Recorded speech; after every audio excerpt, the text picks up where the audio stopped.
Cordiales saludos, amigos y hermanos. Saludos desde el canal El Último Llamado Divino. Hoy vamos a hacer el repaso de la lección de la escuela sabática, aunque con algunos problemas técnicos, pero ya los hemos superado. La lección para esta semana ha titulado El Señor Resucitado. Estamos hablando del libro de San Marcos y prácticamente hemos llegado al último capítulo de este libro.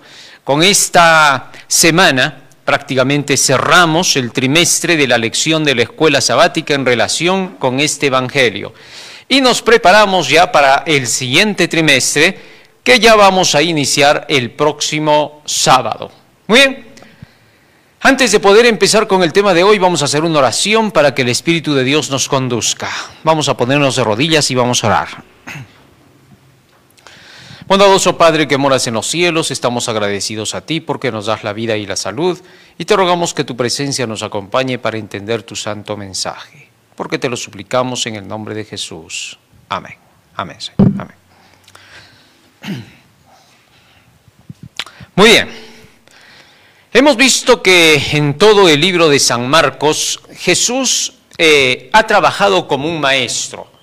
Lo que más ha buscado ha sido enseñar a sus discípulos cuál era su obra que tenía que realizar él personalmente en esta tierra y qué debían de hacer los discípulos una vez que Jesús partiera de regreso al cielo. Así que todo ese periodo de los 3 años y medio que convivió con ellos y caminó y visitó las ciudades, Jesucristo les mostró cómo debía de hacerse la obra. Y mostró también que solamente había una cosa que anunciar a la gente y eso era la verdad presente, la que tenían que declarar conforme a los sucesos que estaban aconteciendo en esos días. Todo el mensaje de Jesucristo se centraba en su primera venida. Hablaba acerca de sí mismo como el Mesías y se presentaba ante el mundo y ante su nación como el enviado del cielo. Para eso había venido al mundo y esa era su misión.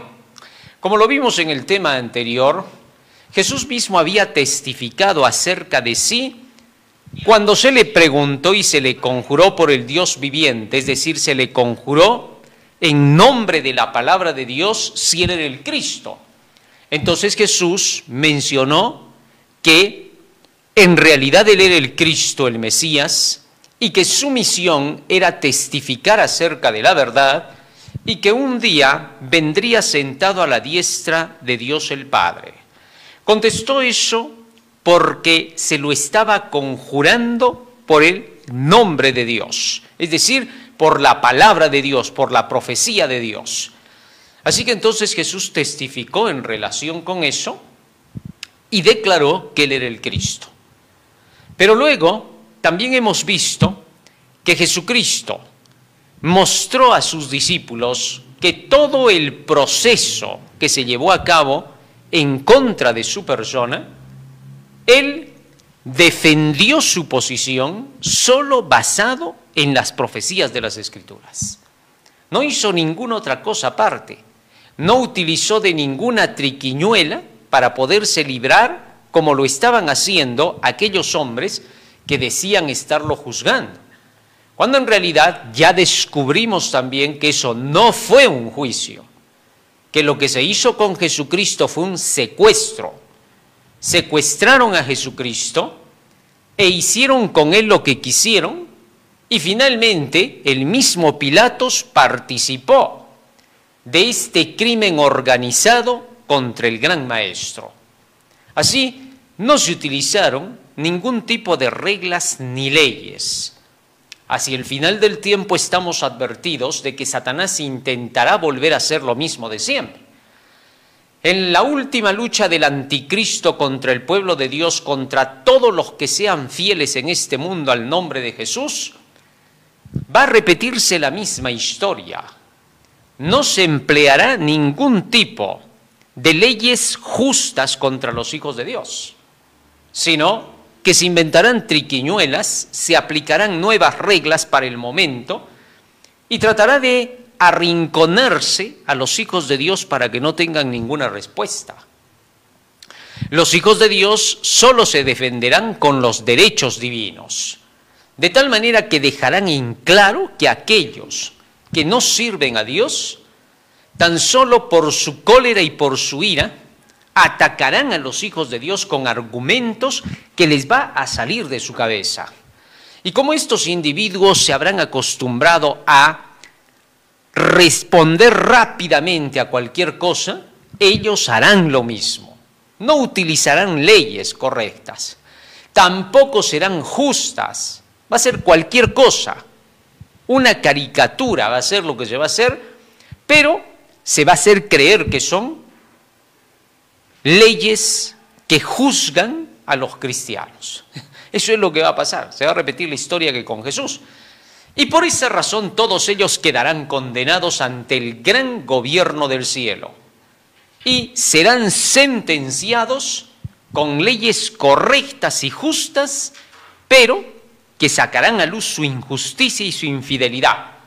Esto sí que será tremendo, porque al haber ellos empleado la astucia para querer destruir a los hijos de Dios, verán que cuando Dios haga el juicio correcto sobre la base de sus leyes, estos individuos no tendrán salida.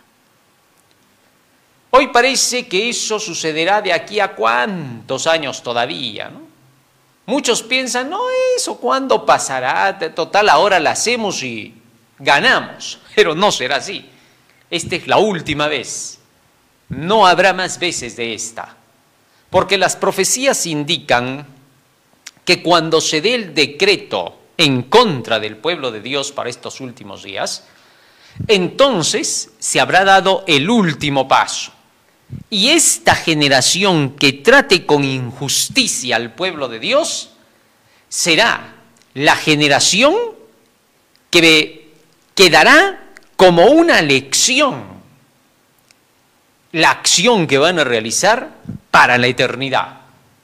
O sea, va a ser histórico el asunto y se les va a dar la lección de su vida, porque ellos, por lo mismo que habrán hecho esto para los últimos días el anticristo y su gente, van a tener que ser sentenciados frente a todos los habitantes de la tierra que existan en el momento de la segunda venida de Cristo y todos los que hayan resucitado desde el inicio del mundo, de aquellos que han sido fieles al Señor y de los que le traspasaron.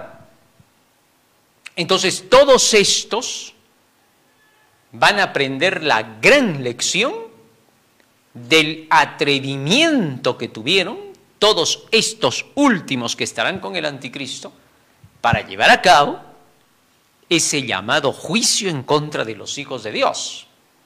Entonces quedará como un libro de texto para la historia, y estos que habrán estado detrás del mal quedarán registrados e inmortalizada su acción para que se sepa en qué termina la rebelión, la subversión contra el gobierno de Dios y la anarquía. Esto será sumamente fuerte. Pero eso es para esta generación cuando se cumplan los eventos finales. Muy bien, esa es la comparación del paralelismo entre lo que pasó con Cristo y lo que pasará para los últimos días. El versículo de memoria lo encontramos en San Marcos 16:6. Pero él les dijo: no se asusten ustedes buscan a Jesús Nazareno, que fue crucificado. Ha resucitado, no está aquí. Miren el lugar donde lo habían puesto. Estas fueron las palabras de los ángeles a las mujeres que vinieron a buscar a Jesús a la tumba y ya no lo encontraron, ¿no? Muy bien, pero ahora vamos al desarrollo.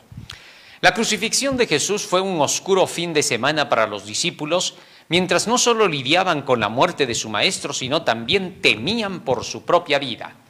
Los discípulos ahora se habían dado cuenta de que en realidad esta gente, los dirigentes, habían sido personajes que no tenían ningún escrúpulo.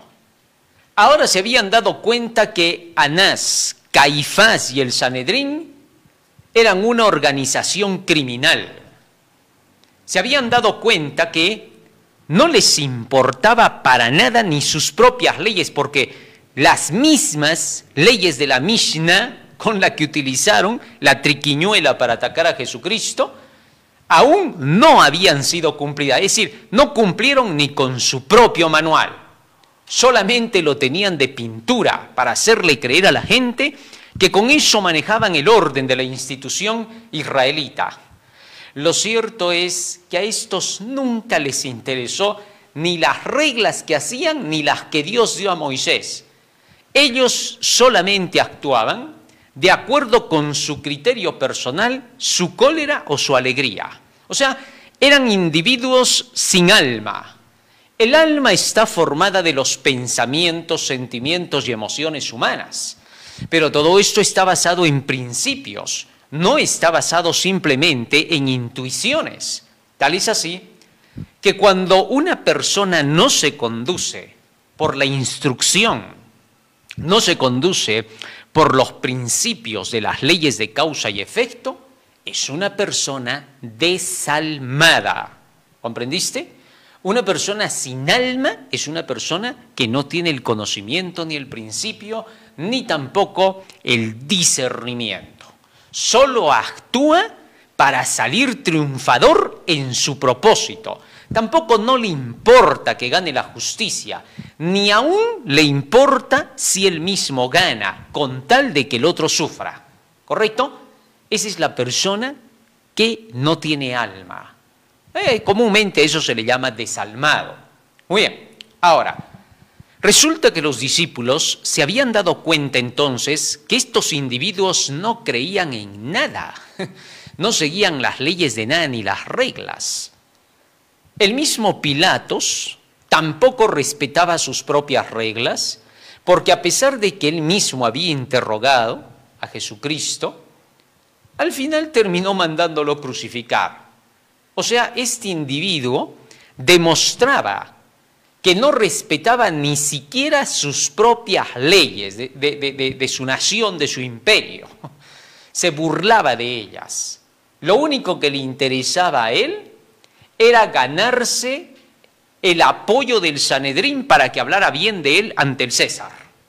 Es decir, era un individuo que no tenía ninguna razón de ser un gobernador. Era totalmente inapto, acá le vamos a llamar ahora, ya no inepto, sino inapto. ¿Para qué? Para poder ser un gobernador. Increíble. Bueno, eso es por lo que analizamos la historia. Entonces los discípulos habían visto esto y ahora ellos mismos tenían miedo por su propia vida porque decían, acá no hay seguridad de nada. Si a Jesucristo le han hecho un supuesto juicio y lo han incriminado y al final lo han asesinado, porque ese es el término, ahí no hubo juicio, no se puede decir se hizo justicia, ni tampoco se puede decir es que los dirigentes, las autoridades llegaron pues a la conclusión, entonces no le podemos llamar asesinato, sino simplemente aplicación de la justicia. No, así de claro, el asunto no tuvo nada que ver con justicia, esto fue un asesinato. Hoy el mundo entero lo sabe. Entonces, los apóstoles, los discípulos dijeron, ¿quién nos libra de esta? Si el Hijo de Dios ha sido asesinado y nadie lo ha podido librar, porque hasta ese momento parecía ser así, ¿qué nos queda a nosotros? Fueron y se escondieron. Ahora, obviamente que esto les pasó a los discípulos porque cuando Jesús les quería explicar acerca de estas cosas, ellos no querían escuchar las profecías. Les daba miedo escuchar la aflicción que les venía por delante con la cruz. Si ellos hubieran estado atentos a las palabras de Jesús, cada vez que les hablaba de que iba a ser asesinado por los dirigentes de su pueblo, por los sacerdotes, por los escribas, así Jesús remarcaba claramente, los dirigentes son los que me van a atacar, esos son los que van a hacer el daño. Si ellos hubieran estado atentos a lo que se les estaba diciendo, y no hubieran estado llenos de prejuicio, diciendo, pero ¿por qué siempre estás atacando a los dirigentes? ¿Por qué tanto rencor contra ellos? Ya perdónalos, pues ya pásales por alto. ¿Qué tanto? Ya han hecho mal, ya, no importa. Esas eran las ideas de los discípulos. Estaban todavía cargados de sueño, estaban alejados de la profecía porque no querían escucharla. Cuando llegó el momento de la crisis, por no haber oído las profecías, no supieron qué hacer frente a la crisis. Pero si ellos hubieran estado atentos, le hubieran dicho a Jesús: Señor, y cuando todo eso te pase, ¿qué debemos hacer nosotros? Entonces Cristo les hubiera explicado detalladamente lo que debían de hacer. Y ellos no hubieran tenido que pasar por tremendo momento desolador. Al pueblo de Dios también se le llama la atención para hoy. Muchos hermanos en la iglesia no quieren escuchar la profecía porque dicen que tienen miedo. Pero Satanás les mete ese miedo para que ellos no se preparen para la hora crítica. Porque cuando se estudia la profecía, al contrario, se te va el miedo y más bien te viene la esperanza porque sabes que ya todo está profetizado y que al final el pueblo de Dios llegará a alcanzar la victoria, pero no simplemente por magia, no será mágica su liberación, sino milagrosa, es decir, por la palabra de Dios. Tal es así que los que estudien la profecía serán librados por el estudio de la profecía. ¿Comprendes eso? Apocalipsis capítulo 3, versículo 10, fíjate lo que dice allí, para que te des cuenta a qué se refiere. Apocalipsis capítulo 3, versículo 10. Por cuanto has guardado la palabra de mi paciencia, yo también te guardaré de la hora de la prueba. Fíjate, esto es una ley de causa y efecto. Tú guardaste la palabra de mi paciencia, la estudiaste, la seguiste como estaba, muy bien. El resultado de haber hecho eso es que yo ahora te protejo. Es decir, Dios te va a proteger por el mismo estudio. Así que los que dicen, ¿qué tanto estudias, qué tanto lees, sé más práctico? Ellos serán los que fracasen. Esos que constantemente andan diciendo, ¿para qué tanto conocimiento? Mira, tienes harto conocimiento y todavía pecas, todavía cometes errores, ¿ves?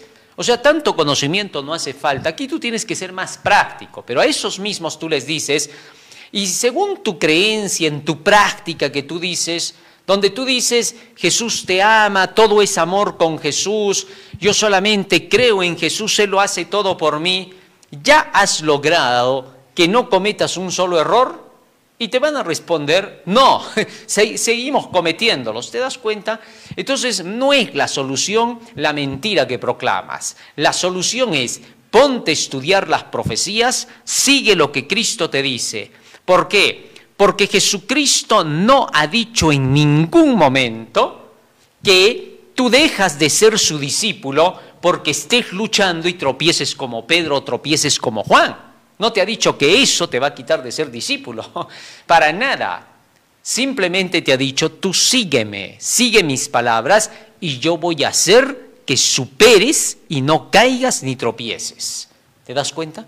Es decir, solo los que sigan la enseñanza y no la dejen de lado, alcanzarán el triunfo. ¿Cómo lo harán? Eso será el poder de Dios. Tú solo lo que tienes que hacer es obedece en estudiar.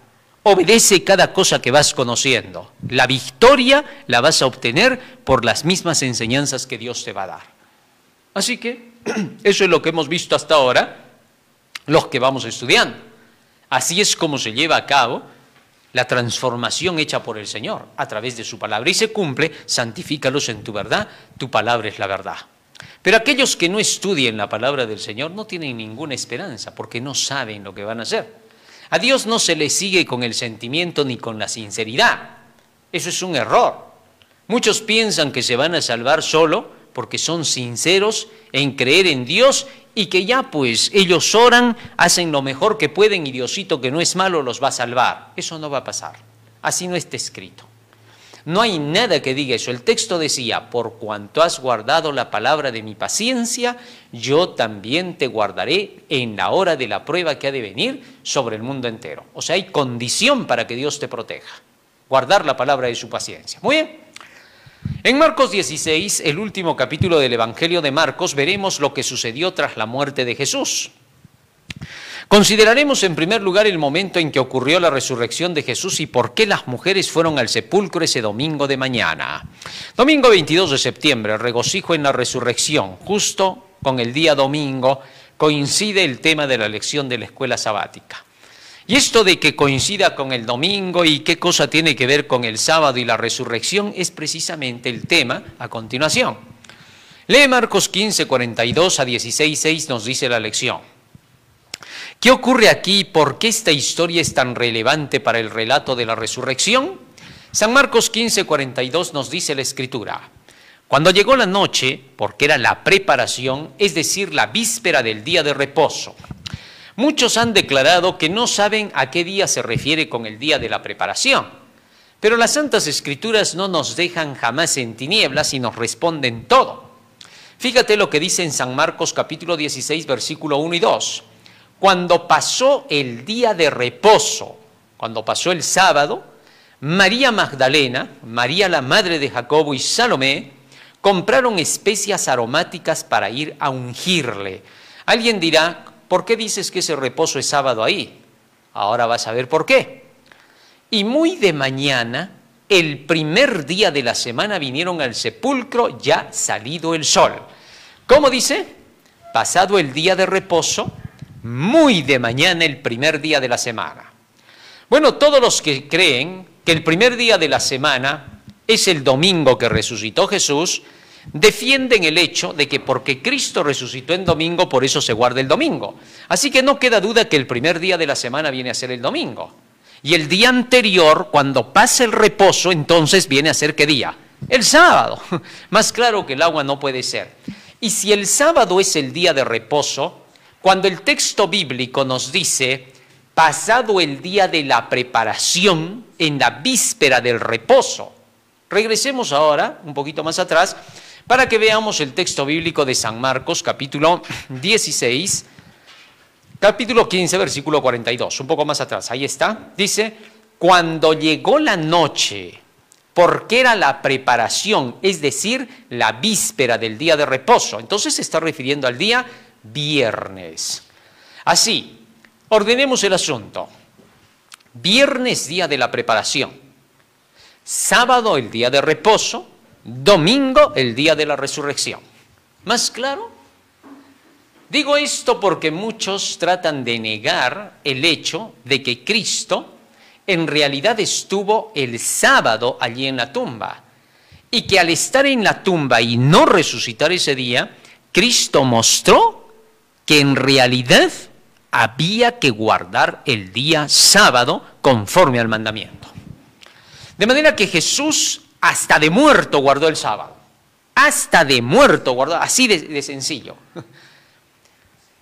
Esto fue una enseñanza clara para todos los cristianos hasta el día de hoy, que debemos respetar el día sábado como un día de adoración. Pero no solamente eso. Si Jesús hubiera querido decir que con su resurrección en el día domingo debía de guardarse el domingo, la pregunta es esta.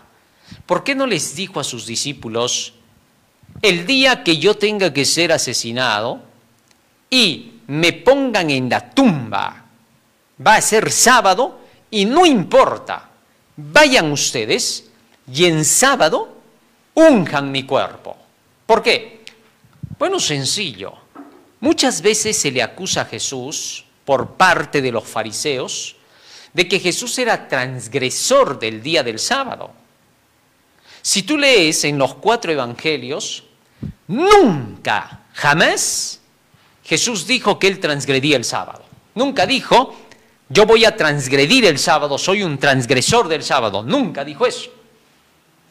Eran los fariseos los que constantemente le decían, es un transgresor del sábado, no respeta el día de reposo, quebrantador del sábado. Eso decían los fariseos. Un día estuve escuchando por ahí a un sacerdote católico que declaraba y decía, miren, acá claramente el apóstol está diciendo en su escrito del Evangelio, no solamente querían apedrearle y matarle porque se decía hijo de Dios, sino también porque era quebrantador del sábado. Pero eso es lo que decían los fariseos, eso no lo dice el evangelista, por favor. Y bajo esa premisa, este sacerdote católico decía, ahí está, ven, Jesús era quebrantador del sábado. Él hablaba igual que los fariseos entonces. ¿De qué lado estaba este sacerdote católico? De los fariseos. Son los fariseos los que a cada momento decían que Jesús era un pecador. Da gloria a Dios, le dijeron al ciego, este hombre es un pecador. Sin embargo, Jesús dio testimonio de sí mismo diciendo otra cosa. San Juan capítulo 15, versículo 10. Fíjate lo que dice Jesús allí. San Juan 15, 10, y esto es contrario a lo que decían los fariseos. Si guardaréis mis mandamientos, permaneceréis en mi amor, así como yo he guardado los mandamientos de mi Padre y estoy en su amor. Jesús se declaró a sí mismo guardador perfecto de los mandamientos de su Padre. Él constantemente decía, yo solo hago la voluntad del que me envió. De manera que entonces eran los fariseos, los del Sanedrín, los acompañantes de los saduceos, de los escribas, de toda esa gente que era solamente figurete, porque estos amaban los puestos, no les importaba lo que enseñaban. De entre todos esos habían unos cuantos que eran estudiosos, pero mediocremente. Tú los escuchabas que hablaban cosas maravillosas, te podían hablar teológicamente cosas buenas, te daban buenas explicaciones teológicas, pero no te predicaban la verdad. Tú puedes dar una buena explicación teológica y sin embargo no estar predicando la verdad. Y entonces, ¿qué cosa es predicar la verdad, dices? Es predicar lo que es la luz presente, lo que se tiene que anunciar para el momento actual. Eso es predicar la verdad. Fíjate, podemos hablar de Noé y el diluvio. Teológicamente podemos centrarnos en eso, pero no estamos predicando ahí la verdad presente. Estamos hablando de un suceso pasado. Eso no va a salvar a nadie. ¿Comprendes? ¿Por qué? Porque estamos hablando solamente historia. Es como cuando muchos presentan al Cristo histórico, pero no presentan al Cristo real, al que vive hoy, al resucitado. No basta con presentar al Cristo histórico, no basta con presentar sus milagros históricos. Tenemos que presentar toda la luz de la verdad de la palabra de Dios en el marco del tiempo en que vivimos. Compréndase eso es la clave, sin eso nada vale. En tiempos de Jesús, habían quienes leían cada sábado la ley y los profetas, así nos dice el libro de los Hechos. Se leía cada sábado la ley y los profetas. Tienen quien los lea. Sin embargo, no estaban predicando la verdad. Ellos siguieron y hasta el día de hoy siguen enseñando la ley y los profetas, pero sin la verdad del Cristo crucificado, resucitado y ascendido al cielo y que volverá por segunda vez. ¿Comprendes eso? Muy bien.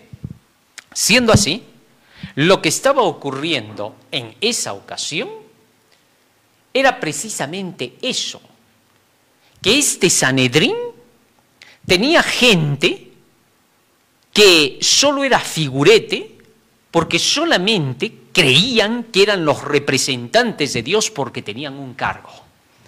Ellos le daban más crédito a las formas, de tal manera que ellos decían, si el sumo sacerdote está sentado en el Sanedrín, entonces Dios lo está conduciendo. ¿Por qué? Porque ha recibido el ungimiento, es el sumo sacerdote. Ellos se basaban solo en la forma. No les importaba si el sumo sacerdote estaba enseñando doctrinas falsas. Si venían del sumo sacerdote, del ungido de Dios, entonces valían. Así es como ellos creían en lo que ellos decían, cuando eso no valía nada. ¿Comprendes eso? Cristo les dijo, San Marcos 7:6, ¿habéis dejado el mandamiento de Dios para guardar vuestra tradición? Sois hipócritas. Entonces Jesús estaba desconociendo a estos dirigentes como representantes de Dios. Y los estaba poniendo en un nivel de gente desconocida de Dios. ¿Comprendes eso? De manera que entonces, aquí se deja notar que Jesucristo quería dejar en claro que estos dirigentes, por haberse apartado de la verdad de Dios, por haberle dado más crédito a sus cargos y haber con eso logrado que la gente pensara que ellos tenían la razón, estos se hacían culpables hasta el punto de que todas sus enseñanzas se convertían en falsedades. Y por esa razón acusaban a Jesucristo de ser él el transgresor. Así que cuando Cristo dijo que él guardaba los mandamientos de su Padre, a ellos los dejó arrinconados, desconocidos, y enseñó al pueblo a que debían de creer solo por el escrito está. Así Cristo vino a exaltar su propia palabra y a mostrar que las leyes que él había dado a través de Moisés seguían siendo las que regían hasta ese día la verdad y que regirían hasta el fin del mundo, que no variarían, que todo seguiría igual. Cristo no vino a cambiar la ley y los profetas, lo que vino a hacer es a enseñar cómo era su cumplimiento real. San Mateo capítulo 5, versos 17 y 18, fíjate lo que dice allí. No penséis que he venido para abrogar la ley o los profetas, no he venido para abrogar, sino para cumplir. ¿Comprendido? Muy bien, seguimos avanzando ahora, vamos avanzando, y vamos a encontrar que con esto Jesucristo mostró que aún de muerto guardó el día sábado. No tanto, estamos pasándonos demasiado. Que Cristo guardó el sábado y descansó conforme al mandamiento. Y les mostró a sus discípulos que el guardar el sábado era tan importante que no interesaba si ungían su cuerpo. Así de sencillo. Si Jesús había chocado varias veces con estos dirigentes y Jesús había mostrado que en sábado realizaba milagros, curaba enfermos, hacía de todo para hacer el bien a la gente, y por eso dijeron que era quebrantador del sábado, ahora se rompía esa idea. Porque ahora Jesucristo no permitió que se ungiera su cuerpo en sábado. Interesante. ¿Eso qué quiere decir? Que nunca fue transgresor del sábado, que le dio más importancia al sábado y que no pudo ser posible que él haya cambiado el sábado por el domingo y que luego él mismo no haya enseñado que ahora sus discípulos también debían de pisotear el sábado porque eso no servía para nada. El que Cristo no haya sido ungido en día de reposo, deja en claro que él respetaba el sábado más que a su propia persona, como hijo de Dios, como ser humano en la tierra. Ahora cualquiera podría decir, bueno, de repente los discípulos se olvidaron. No, eso es imposible. Ni Jesús tampoco se olvidó si hubiera tenido que decirles que el asunto del sábado quedaba de lado. No puede ser algo tan importante como eso. Muy bien. La resurrección también era un cumplimiento de las figuras y los símbolos del pasado. Se celebraba la fiesta de las primicias al tercer día de la Pascua, como el nuevo nacimiento de la vida en las gavillas frescas de la cosecha. El traer las gavillas para la fiesta de las primicias, donde se mecían las gavillas, las primeras gavillas, las primicias, por eso se llamaba, representaba a que había un nuevo nacimiento, el nacer de las plantas. Esa cosecha nueva representaba el nuevo nacimiento que surgía de la obra del Espíritu Santo en el pecador. ¿Correcto? Por eso se celebraba la fiesta de las primicias. Por tanto, entonces, las primicias venían a ser la representación de que el Adán lleno de pecado, cargando todos los pecados del mundo, el viejo Adán, moría y se quedaba en la tumba. Cristo es la representación del segundo Adán. El primer Adán había fracasado, desobedeció la ley de Dios y por esa razón trajo desgracia a la humanidad. La paga del pecado fue la muerte. Ahora este segundo Adán tenía que recuperarse o tenía que, mejor dicho, restaurar lo que el primer Adán había roto.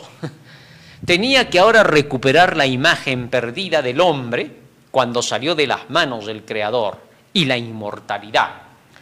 Para lograr eso, el segundo Adán tenía que vencer donde Adán falló y cargar con toda la culpa de Adán y de su posteridad, del hombre en general. Entonces, cuando Jesús carga con todos los pecados del mundo, y ya estudiamos eso, hizo la separación entre Dios y él y dijo, Dios mío, ¿por qué me has desamparado? Entonces, en ese momento, el primer Adán queda en la tumba, cargando esos pecados y pagando por su precio, y el segundo Adán es el que ahora triunfa sobre el pecado. Y al triunfar sobre el pecado, sale resucitado por haber obedecido todos los mandamientos de su Padre. Es decir, sale a la inmortalidad, a la vida eterna. Entonces el segundo Adán logra el triunfo para toda la humanidad. Y cuando Cristo sale resucitado solo porque fue fiel. Si Cristo no hubiera sido fiel en un punto, no salía de la tumba. Así de sencillo. Pero porque fue fiel, por eso vivió. Yo pongo mi vida para volverla a tomar, había dicho él. De esa forma, entonces, la resurrección de Jesucristo representa a la santificación del hombre, a la nueva vida. La resurrección es santificación, no te olvides.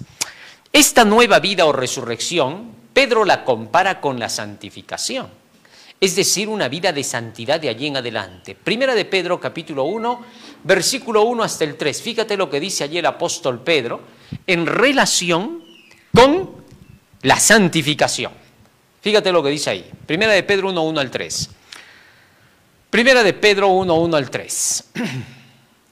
Si lo ponemos, ahí está. Pedro, apóstol de Jesucristo, a los expatriados de la dispersión en el Ponto, Galacia, Capadocia, Asia y Bitinia, elegidos según la presciencia de Dios Padre en santificación. La presciencia de Dios es la profecía, las escrituras, todo lo que está escrito en la Biblia, es su presciencia, ¿correcto? Y dice, elegidos según esa presciencia de Dios Padre en santificación. Santifícalos en tu verdad, tu palabra es la verdad. Del Espíritu, para obedecer y ser rociados con la sangre de Jesucristo, gracia y paz os sean multiplicadas. Verso 3. Bendito el Dios y Padre de nuestro Señor Jesucristo, que según su grande misericordia nos hizo renacer para una esperanza viva por la resurrección de Jesucristo de los muertos. O sea, el nuevo nacimiento es comparado con la resurrección de Jesucristo. Y ese nuevo nacimiento se llama la santificación, ¿correcto? Ahora bien, la resurrección de Cristo acredita para nosotros que una vez que nos entregamos a Él, empieza una nueva vida de transformación. ¿Comprendes? Muchos presentan a la resurrección de Cristo diciendo, por su resurrección ya tenemos asegurada la vida eterna. Sí, pero ¿a través de qué? De la santificación. Esta es la doctrina más odiada por la mayoría de las religiones. Desde que los nicolaitas enseñaron fe, solamente fe, solamente cree, pero no necesitas obedecer la ley, esa doctrina ha venido acompañando a los apóstatas de todos los tiempos. Aquellos que declaran que no se necesita obedecer la ley para salvarse, que el obedecer la ley para querer salvarse es legalismo. Dicen eso, pero no tienen un fundamento para declararlo. No tienen nada. En la Biblia es más, ni siquiera se menciona en la Biblia la palabra legalista. Ya de antemano ya te voy diciendo, ¿no? Entonces, es sin fundamento el declarar que querer obedecer la ley para salvarse sea legalismo. Falso. Porque la Biblia enseña que los únicos que se salvarán serán los que obedezcan la ley de Dios. No enseña otra cosa. y sin temor a ser impugnado por nadie, me atrevo a decir lo que dice la Escritura, que los únicos que van a entrar en el reino de los cielos serán los que obedezcan los mandamientos de Dios. ¿Basado en qué? En las mismas palabras del Salvador. Al joven rico Jesús le dijo, si quieres entrar en la vida, guarda los mandamientos. Al doctor de la ley le dijo, ¿qué está escrito en la ley? ¿Cómo lees? Ve y haz tú lo mismo. Y el apóstol Pablo declara en 1 Corintios, capítulo 7, verso 19, que lo único que vale para entrar en el cielo es guardar los mandamientos de Dios. 1 Corintios 7, 19. La circuncisión nada es y la incircuncisión nada es, sino el guardar los mandamientos de Dios. De manera que entonces, cuando Cristo resucita, Cristo muestra con su resurrección el comienzo de la nueva vida, el nuevo nacimiento. El nuevo nacimiento se caracteriza por vivir de toda palabra que sale de la boca de Dios, de ninguna otra cosa más. Primera de Pedro, capítulo 1, versos 23 y 24, fíjate lo que dice allí el apóstol Pedro. Siendo renacidos, no de simiente corruptible, sino de incorruptible, es decir, de la semilla de la palabra de Dios, por la palabra de Dios que vive y permanece para siempre. O sea, nacemos por la palabra de Dios, vivimos de la palabra de Dios, y a eso se le llama resucitar para una nueva vida. De manera que si Cristo no resucitó, toda nuestra creencia es vana. ¿Comprendes eso? O sea, la resurrección era clave acá. Por eso la resurrección es totalmente importante e interesante y San Marcos se centra en este punto de la resurrección como algo especial, y no solo Marcos, sino Mateo, Lucas y Juan. El apóstol Pablo habla constantemente, Pedro, Juan, todos hablan de la resurrección. Porque la resurrección es la evidencia del cristianismo. El apóstol Pablo decía que él predicaba, enseñaba y estaba apresado por la esperanza de la resurrección. ¿Correcto? O sea, el tema del Evangelio se centra en la resurrección, en la inmortalidad, en lograr otra vez lo que el hombre perdió por la desobediencia. De manera que la resurrección de Cristo acredita la obediencia para el hombre. La religión que enseñe que la obediencia no te va a llevar al cielo es una falsa religión. Pero la obediencia que es nacida de la enseñanza bíblica, eso se le llama obediencia de fe. Cuando tú obedeces lo que enseña la Biblia, tú estás obedeciendo por fe y para fe. ¿Comprendes? Así que entonces todo el que lee la Biblia y obedece todo lo que le dice el libro, esa persona va camino al cielo con plena seguridad. Pero la persona que solo dice, creo en Jesús, yo le amo y ora todo el día, terminará en el infierno. Porque la oración no toma jamás el lugar del deber. El texto es claro cuando dice, el que aparta su oído para no oír la ley, hasta su oración es una abominación.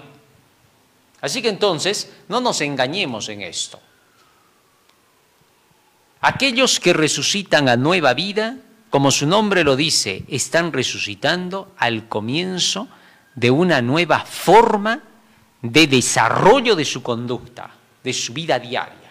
Ya está. El autor del libro nos recuerda que bendito sea el Dios y Padre de nuestro Señor Jesucristo, por su gran misericordia nos regeneró para una esperanza viva mediante la resurrección de Jesucristo de entre los muertos. Es decir, nos regeneró significa, nos hizo nacer de nuevo para una esperanza viva. Pedro menciona lo importante de la resurrección de Jesús, que es símbolo entonces de la santificación. Lunes 23 de septiembre, la piedra fue quitada. Lee Marcos 16, 1 al 8, nos dice el texto bíblico. Y 1 Corintios 15, 1 al 8, ¿qué tienen en común estos pasajes? La historia de la resurrección aparece en los 4 evangelios. El autor de cada uno de ellos presenta el relato desde una perspectiva diferente, pero todos ellos registran los conceptos centrales presentes también en 1 Corintios 15, 1 al 8. Muy bien, analicemos este punto. Vamos a leer un poco de lo que dice el texto bíblico, San Marcos 16, 1 al 8. ¿Qué dice allí? Para poder comprender lo que vamos a tocar acá. Cuando pasó el día de reposo, María Magdalena, María la madre de Jacobo y Salomé compraron especias aromáticas para ir a ungirle. Muy de mañana el primer día de la semana vinieron al sepulcro ya salido el sol. Pero decían entre sí, ¿quién nos removerá la piedra de la entrada del sepulcro? Pero cuando miraron, vieron removida la piedra que era muy grande. El símbolo va acompañado acá. Era muy de mañana salido el sol. Había salido el sol de justicia. Era una representación de Jesucristo que había comenzado un nuevo amanecer. Él era el sol verdadero, el que representaba la luz. Era todo para ellos. Así que entonces, cuando llegan hasta el lugar de la tumba, encontraron que no podían ver al sol de su vida. ¿Por qué? Bueno, porque decían, ahora, ¿quién nos va a remover la piedra? Pero increíblemente, cuando miran hacia la tumba, ven que la piedra estaba removida. ¿Qué cosa significaba todo esto? Todo esto tenía un símbolo. Sigamos leyendo lo que dice el texto bíblico. Jesús había sido puesto prácticamente dentro de una piedra que había sido cavada, ¿no? El texto bíblico dice que era una roca en la peña, donde se hizo un hueco, donde José de Arimatea hizo hacer su tumba. O sea, estaba en la roca misma, la roca es Jesús. Y Jesucristo había sido puesto dentro de esa tumba. Y por lo tanto, ahora, como en el pasado, cuando Moisés golpeó la roca y salió el agua de vida, Jesús saldría de esa misma roca, sacando a luz la vida y la inmortalidad. Pero para poder salir, había una piedra que estaba puesta allí con el sello romano, ¿no? Y eso es interesante entender, y es maravilloso, porque esa piedra que estaba con el sello romano era el impedimento para poder encontrarse con el Salvador. Sin embargo, toda esta mentira de Roma, porque era su sello es símbolo de su nombre, símbolo de toda su creencia, ese sello romano. Es interesante hablar de Roma y de su sello, ¿no? Y es curioso saber que para los últimos días, Roma también va a hacer poner un sello a nivel mundial, su marca, la marca de la bestia. Se le llama la marca de la bestia porque no es por un insulto, sino porque la cuarta bestia en Daniel 7 está representando al símbolo romano. La primera bestia, el león, representa Babilonia, la segunda el oso, la tercera el leopardo, y la cuarta bestia, que es el dragón, que representa el imperio romano. Y del imperio romano surge el papado, y del papado surge el decreto dominical. Y ese decreto dominical es llamado la marca de la bestia, el sello de la bestia para los últimos días, que es el sello que no deje encontrar al sol de justicia, que es Cristo. Se interpone, cierra el camino, ha cerrado el camino a muchos cristianos durante el tiempo de la Edad Media hasta nuestros días. Es el sello de Roma. Pero también es increíble que ese sello es quitado por el ángel más poderoso del cielo, Gabriel, ¿no? Gabriel en ese momento desciende del cielo, es el mismo ángel que acompañó a Jesucristo en el momento del Getsemaní, ¿se acuerdan, no? Cuando leímos que un ángel bajó del cielo y entonces tomó a Jesucristo en sus brazos y le dio fuerzas para que resistiera en la hora de la prueba que le esperaba. Es una representación de que así como su ángel de Jesús, porque el ángel de Jesús es Gabriel, ¿no es cierto? Todos tenemos nuestro ángel protector. El ángel de Jesús es Gabriel. Por eso es que en el Apocalipsis dice, yo Jesús he enviado mi ángel. Es su ángel personal, vamos a llamar así. Y es el ángel más poderoso del cielo el que ha tomado el lugar de Lucifer en el cielo. Él está en su puesto ahora. Y entonces él es el que se encarga de traer la luz del conocimiento profético de Dios. Él dictó el libro de Daniel. Él dictó el libro de Apocalipsis. ¿Correcto? De manera que ese ángel poderoso, el más poderoso del cielo, que representa al símbolo profético, rompe el sello de Roma y bota la piedra como si fuera un papelito. Interesante. Las mujeres son una representación acá de las iglesias. La mujer siempre es un símbolo de la iglesia en la Biblia. Y las mujeres, nos dice el texto bíblico, que preguntaron, ¿quién nos va a remover la piedra? Y encontraron que ya la piedra estaba removida por el ángel poderoso. Interesante. Volvamos ahora al libro de San Marcos y sigamos leyendo lo que sigue diciendo San Marcos capítulo 16 y nos hemos quedado en el versículo 5. Y cuando entraron en el sepulcro vieron a un joven sentado al lado derecho, cubierto de una larga ropa blanca, y se espantaron. Interesante, ¿no?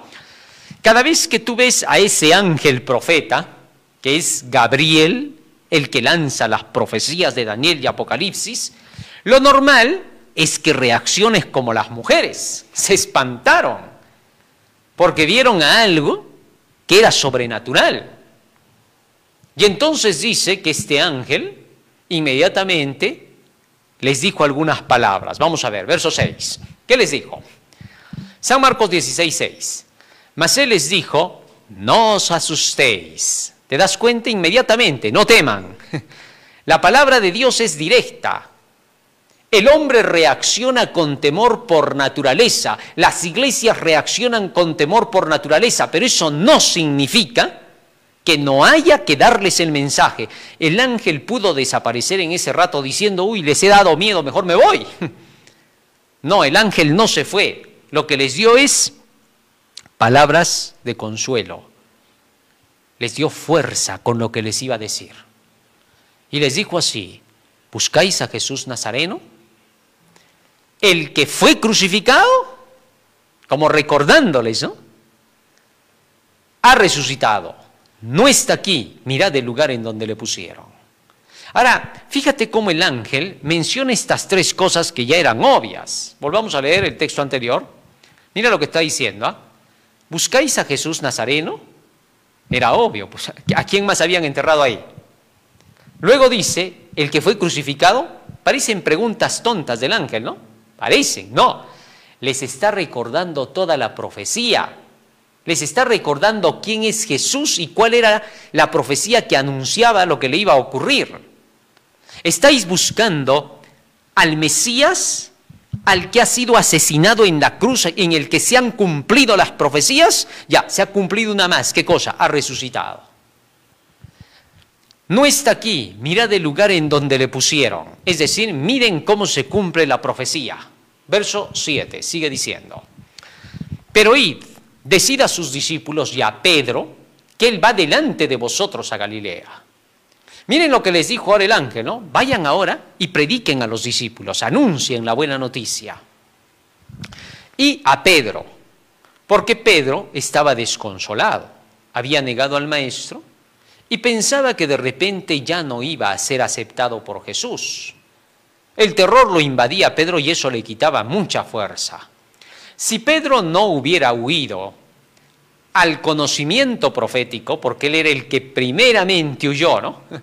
Cuando Jesús dijo que iba a ser crucificado, fue el primerito que dijo, Señor, ¿cómo vas a decir eso? En ninguna manera te acontezca tal cosa, ten compasión de ti. Entonces este no quería escuchar las profecías. Pedro era de las personas que se corrían de la profecía. Y Jesús veía que no estaba preparado. Pedro iba a ser zarandeado. Pedro, escúchame, le dijo Jesús. ¿Qué Señor? ¿Qué Maestro? Satanás ha pedido para zarandearte, pero yo he rogado por ti que tu fe no te falte. Es decir, todos aquellos que niegan la profecía están en zarandeo constante. Sin embargo, piensan que están bien como Pedro. Pedro era sincero, pero su sinceridad no lo salvaba para nada. Sinceramente estaba perdido. Necesitaba hacer caso a las palabras de Jesús. Y por esa razón Pedro negó al maestro, por no haber seguido las profecías. Todos los que rechazan las profecías negarán al maestro. Lo que es triste es que esta vez podría ser letal y no como en el caso de Pedro. Así que por esa razón Ahora todos los Pedros deben de salir de esa condición. Han negado al Maestro al no creer en la profecía. Levántense ahora, antes de que sea demasiado tarde. Si eres un pastor que ha dejado de predicar la profecía y te has vuelto medio evangélico predicando y diciendo Jesús te ama, tú eres la cosa más linda para Él. Si has seguido esas falsas enseñanzas, si has copiado de algunos falsos profetas que se han levantado a decir eso en nuestra iglesia, deja esa mentira, hermano. Humíllate, arrepiéntete de ese pecado tan terrible y espantoso, tan sucio e inmundo, y suplica perdón al Señor y vuelve a tomar las profecías de Daniel y Apocalipsis en tus manos. Vuélvete un hombre de verdad en Cristo Jesús, como decía Pablo. Hombres viriles que demuestren su amor por Jesús. Vuélvete a Él y Dios se va a volver a ti. Hijo, vuelve a casa. Cuando vuelvas a las profecías, a Daniel y Apocalipsis, estarás regresando a casa como el hijo pródigo. Mientras no regreses a las profecías por gusto no tienes esperanza, hermano. Ojalá se entiendan estas cosas. Así que entonces, el ángel les dijo a las mujeres, vayan a predicar, vayan a anunciar y díganle a Pedro. Es decir, recuérdenle a Pedro que ha sido absuelto de su pecado porque se arrepintió. Contrario a lo que hizo Judas. Judas fue y se ahorcó. Judas cobardemente dijo, no, de esta no hay más, se acabó, todo está perdido. Pero en el caso de Pedro no. Se puso fuerte, se puso valiente y se arrepintió en Cristo Jesús. Y fue aceptado y por eso es que el ángel les recordó a Pedro. Díganle a Pedro, es decir, asegúrenle que Pedro está aceptado. ¿Qué más dijo? Y díganle que Él va delante de vosotros a Galilea. Allí le veréis como os dijo. Es decir, Él ya va en el cumplimiento de la profecía. ¿Quiénes van adelante? Todos aquellos que van con la profecía. Van delante. Constantemente se dice, y Jesús iba delante de los discípulos apresurado a Jerusalén. ¿Por qué? Jesús iba al par con la profecía, con las horas proféticas. Seguir con el reloj de Dios. Sigue diciendo el texto bíblico. Y ellas se fueron huyendo del sepulcro. Después de que escucharon al ángel profético, salieron huyendo. El mensaje era demasiado fuerte. Y llegó un punto en el que de tanto huir, miren hasta qué punto estaban sin preparación, no porque Jesús no les diera la instrucción, sino porque ellos no querían oír sobre esos temas. Bueno, los culpables para que ellos no quisieran oír sobre los temas proféticos eran los dirigentes religiosos. Los dirigentes habían hecho creer que la llegada del Mesías sería de un gran conquistador, triunfador, que derrotaría a sus enemigos. Entonces, cada vez que ellos escuchaban que Jesús decía crucifixión, aflicción, tiempo de angustia, entonces ellos no querían oír sobre eso. Y rápido desviaban a Jesús de lo que estaba enseñándoles. Y preferían hablar de otros temas. Entonces, por más que Jesús les decía que iba a ser asesinado, ellos seguían pensando en que iba a ser coronado. Ya les había advertido, sin embargo, cuando entraron a Jerusalén, lo primero que hicieron fue proclamarlo rey, ¿no? Gritar que sea rey. Es que no querían saber de la profecía, no querían un mundo en el cual tuvieran que sufrir y luchar. Ellos pensaban que iban a tener dinero, iban a ser grandes en el imperio y que uno se iba a sentar a la derecha y el otro a la izquierda. Entonces las mujeres, cuando escucharon todo esto, la profecía, salieron huyendo, dice, y miren lo que hicieron, sigamos leyendo. Es increíble lo que hicieron, ¿no? Y esto es, por eso está dejado para nuestra posteridad. Las iglesias, ¿qué hacen cuando no han escuchado la profecía y de pronto les llega, ¿no? La rechazan. Y ellas se fueron huyendo del sepulcro porque les había tomado temblor y espanto, estaban de miedo. Ni decían nada a nadie, se callaron de predicar. Silencio total. Sorprendente, ¿no? Miren eso es lo que indica bloquearse. Esto les estaba pasando porque no habían estado escuchando lo que Jesús les había advertido. Así de terrible es la situación, así de espantosa.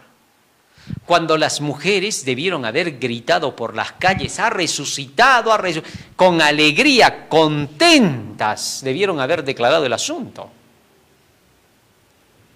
Pero ¿qué pasó? De pronto reaccionaron y despertaron, ¿no? Menos mal, ¿por qué? Porque ahora se acordaron de lo que Jesús había dicho. Porque tenían miedo. Versículo 9 sigue diciendo: habiendo pues resucitado Jesús por la mañana, el primer día de la semana, apareció primeramente a María Magdalena, de quien había echado 7 demonios. Verso 10. Yendo ella lo hizo saber a los que habían estado con él, que estaban tristes y llorando. Muy bien, y acá vamos a ver ahora una nueva escena. Seguimos avanzando, vamos avanzando. Vamos a ver aquí una nueva escena. ¿Qué cosa sucedió con María Magdalena? Miércoles 25 de septiembre. Miren lo que dice ahora. María Magdalena, ¿quién era? ¿Se acuerdan? Hagamos un poquito de recuento de María Magdalena. María Magdalena es la mujer que rompió el vaso de nardo y lo derramó en los pies de Cristo, porque ella estaba ya, al haber escuchado que Jesús iba a ser asesinado, porque ella escuchó a los pies de Cristo que lo asesinarían los dirigentes del pueblo, entonces la mujer quiso adelantarse porque dijo: voy a ungir su cuerpo antes de que lo asesinen, ¿no? ¿Y cómo se sabe eso? Porque el mismo Jesús dijo, ¿no? Esta mujer ha venido para ungir mi cuerpo para la sepultura. Es decir, públicamente dijo lo que la mujer había estado pensando hacer. ¿Para qué estaba trayendo el vaso de nardo? Por eso lloraba, pues, la mujer, ¿no? No lloraba de sentimientos, lloraba porque lo iban a matar. Entonces la mujer había derramado este perfume, ¿no? Y Judas se había encolerizado, ya habíamos hablado de eso. Esta misma María Magdalena ahora es la que fue hasta el sepulcro, nos cuentan las Escrituras, para poder buscar al Señor. Y hubo una serie de sucesos ahí en el sepulcro de los que vamos a hablar un poquito. Vamos avanzando un poco más. Casi todo San Marcos 16, 9 al 20 tiene paralelismos con otros pasajes del Nuevo Testamento, nos dice la lección. El encuentro de María Magdalena con Jesús en el sepulcro, Mateo 28, 1, 9, 10, Juan 20, 11 al 18. Vamos a leer un poco de esto. Juan capítulo 20, verso 9 al 18. ¿Qué cosa nos dice? Habiendo pues resucitado Jesús por la mañana, el primer día de la semana, apareció primeramente a María Magdalena. María Magdalena fue la primera que había llegado por allí, de quien había echado 7 demonios. Yendo ella, lo hizo saber a los que habían estado con él, que estaban tristes y llorando. Ellos, cuando oyeron que vivía y que había sido visto por ella, no lo creyeron. Interesante. Este es un texto. Vamos al otro, verso 11. Pero María estaba afuera llorando junto al sepulcro. Estoy juntando las escenas de los diversos personajes que han escrito los evangelios. María estaba afuera llorando junto al sepulcro. Y mientras lloraba se inclinó para mirar dentro del sepulcro. Y vio a 2 ángeles con vestiduras blancas que estaban sentados, el uno a la cabecera y el otro a los pies donde el cuerpo de Jesús había sido puesto. Y le dijeron los ángeles: mujer, ¿por qué lloras? Les dijo: porque se han llevado a mi Señor y no sé dónde le han puesto. Cuando había dicho esto, se volvió y vio a Jesús que estaba allí. Miren, María ni siquiera se dio cuenta de los ángeles. Cualquier otro hubiera dicho: ¿qué es esto? Ella estaba tan triste, tan adolorida de lo que había pasado, que no le importó si eran ángeles o no. Solo quería a Jesús, punto. Quiero verlo a Jesús. ¿Dónde se lo han llevado? ¿Qué han hecho con él? Y entonces, cuando se da la vuelta, ¿qué sucede? Cuando había dicho esto, se volvió y vio a Jesús que estaba allí, mas no sabía que era Jesús. Tanto estaba llorando que las lágrimas no lo dejaron ver a Jesús. No era que no lo reconocía. Lo que pasa que estaba llorando. Por eso dicen: lloras como una Magdalena, ¿no? Porque estaba llorando, pues, terriblemente, tormentosamente, ¿no? Y entonces, ¿qué pasa? Que las lágrimas no lo dejaron ver a Jesús. Todo esto es un símbolo, ahorita vamos a ver, ¿no? Y entonces, ¿qué sucedió? Cuando había dicho esto, se volvió y vio a Jesús que estaba allí, mas no sabía que era Jesús. Jesús le dijo: mujer, ¿por qué lloras? ¿A quién buscas? Y ella, pensando que era el hortelano, es decir, el que atiende pues ahí en el cementerio, el cuidante, ¿no?, le dijo: Señor, si tú te lo has llevado, dime dónde lo has puesto y yo me lo llevaré. Es decir, ella estaba dispuesta. Dime dónde lo han botado, en otras palabras. Seguramente lo han botado para quemarlo por ahí, porque tanto lo han odiado, que seguro lo han descuartizado, habrán hecho algo. Por favor, dámelo y yo me lo voy a llevar. No importa, yo lo voy a enterrar. Es interesante, ¿no?, esta reacción de María Magdalena. Y entonces, en ese momento, Jesús le dice a ella, ¿no?: María. Mira ahora cómo ahí está entre signos de admiración, ¿no? Dice, no le dijo María, no, María. Es decir, la hizo reaccionar, le habló con fuerza y volviéndose ella le dijo: Raboni. Es decir, recién se dio cuenta de quién era, que significa maestro. Interesante, ¿no? O sea, toda esta partecita es clave. Ahorita vas a ver por qué, ¿no? Ya vamos a verla explicado, porque todo eso es símbolo, entiéndelo bien, ¿no? ¿Y luego qué pasó? Jesús le dijo: no me toques. Seguramente que María pues se venía abalanzada a abrazarlo, ¿no? Y Jesús tuvo que decir: ahí nos va, María, ¿no? Todavía no me toques. ¿Por qué? No me toques porque aún no he subido a mi Padre.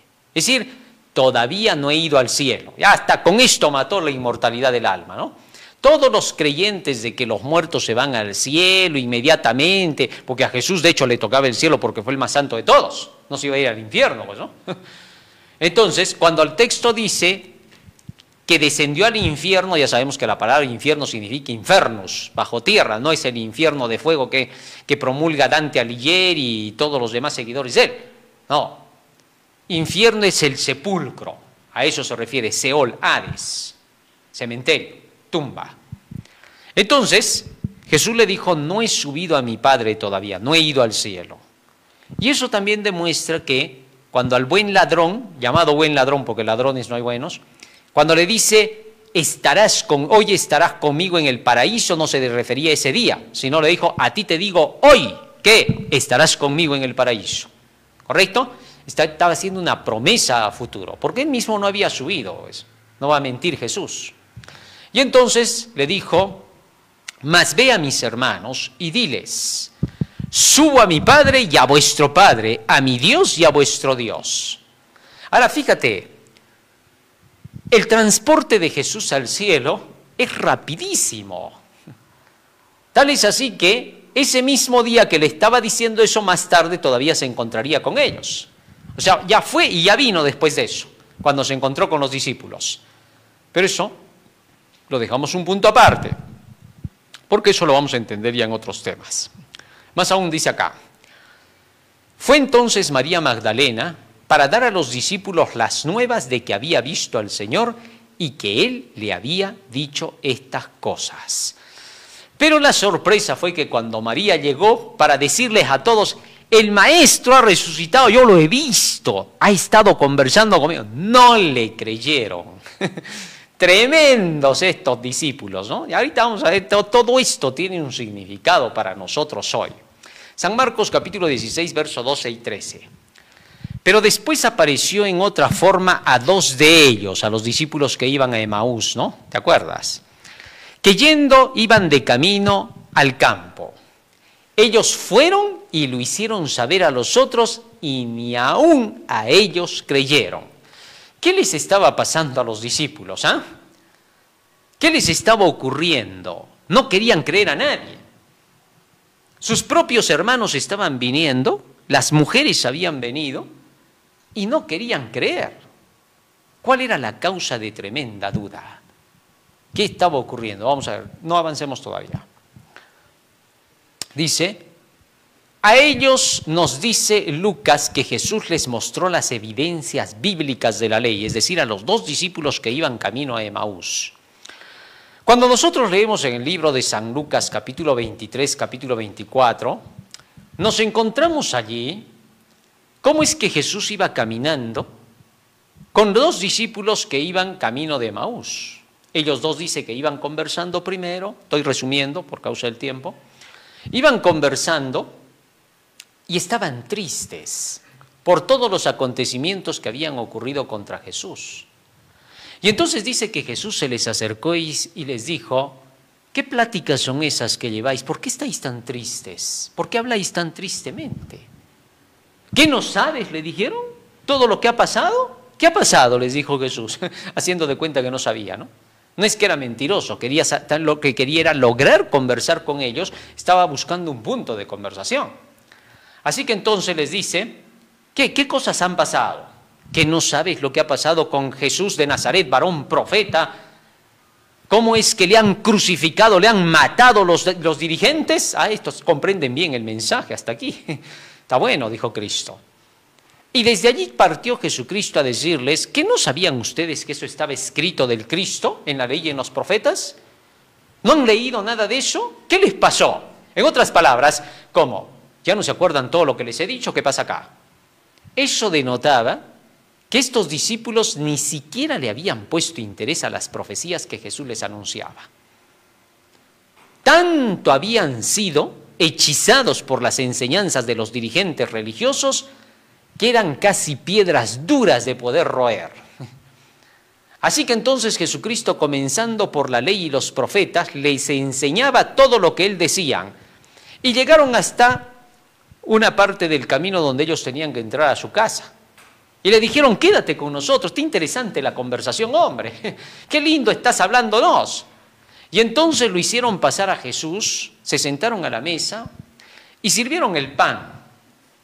Y el momento que se iba a dar la bendición, Jesús inmediatamente levantó las manos al cielo, levantó el pan, y ellos se quedaron atónitos porque dijeron, ¿qué? Este está haciendo lo mismo que Jesús hacía, y lo reconocieron. Y desapareció Jesús de su vista. Y los dos dijeron, ¿no ardían nuestros corazones en el camino? ¿No te das cuenta de todo lo que nos hablaba? Oye, todo lo que estaba, era como Jesús nos hablaba. Él era. Y salen corriendo y dispararon. Recién se dieron cuenta de que Jesús los había acompañado todo el camino, ¿no? Cristo nos acompaña todo el camino hasta el día de hoy. Él ha dicho, yo estoy con vosotros todos los días hasta el fin del mundo. Ahí está su palabra. No ha sido quitada. Desde que Él se ha ido, su palabra no ha sido cambiada. Sigue siendo la misma. Podemos seguir confiando en ella. Y entonces salieron. Y él salió delante de ellos, invisible, pero salió.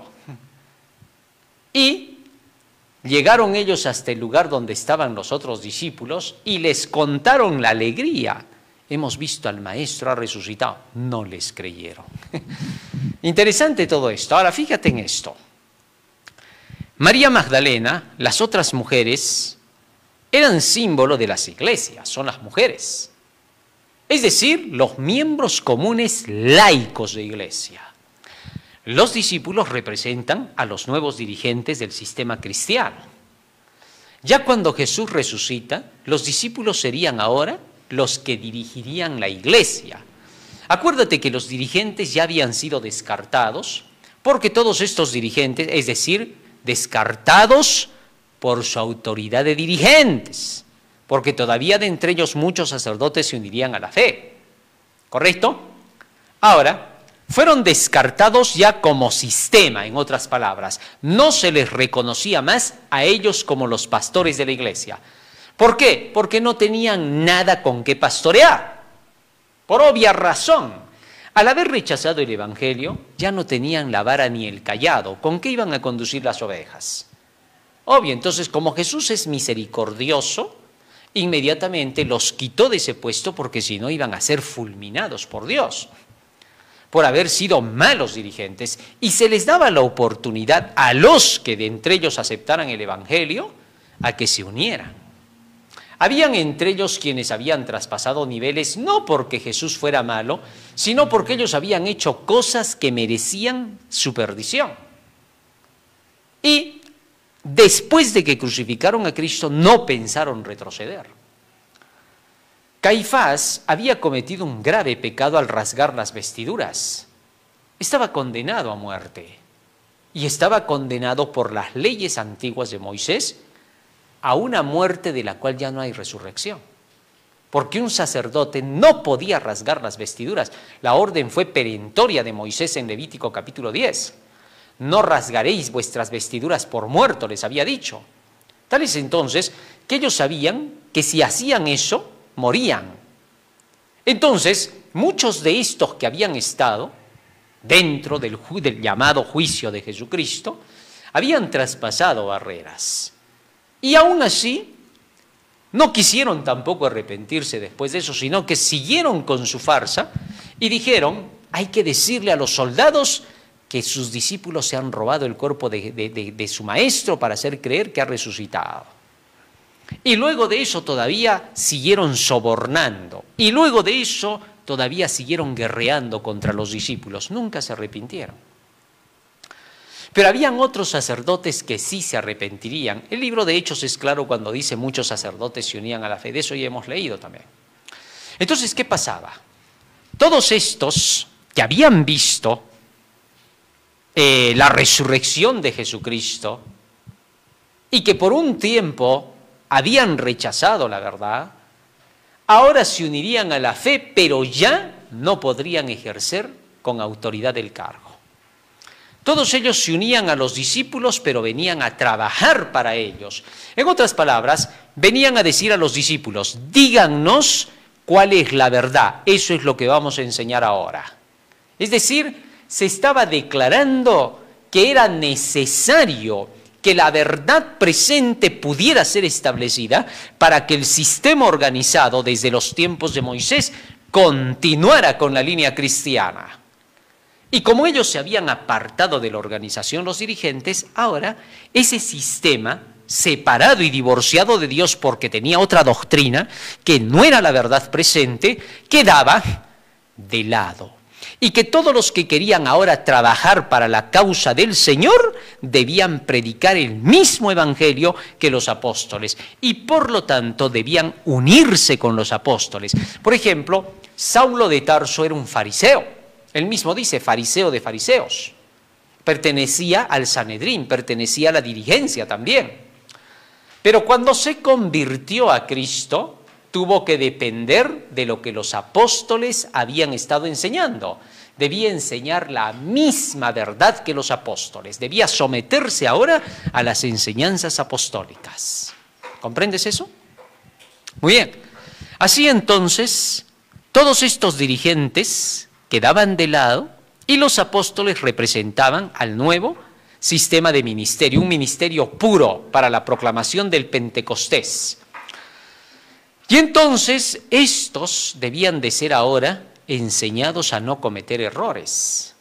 ¿Cuál fue el error de los primeros discípulos? Todavía les quedaba pues la idea de los dirigentes y no le creyeron a María ni a las otras mujeres, no por machismo, por favor, nada tiene que ver aquí el hecho de que sean mujeres o no.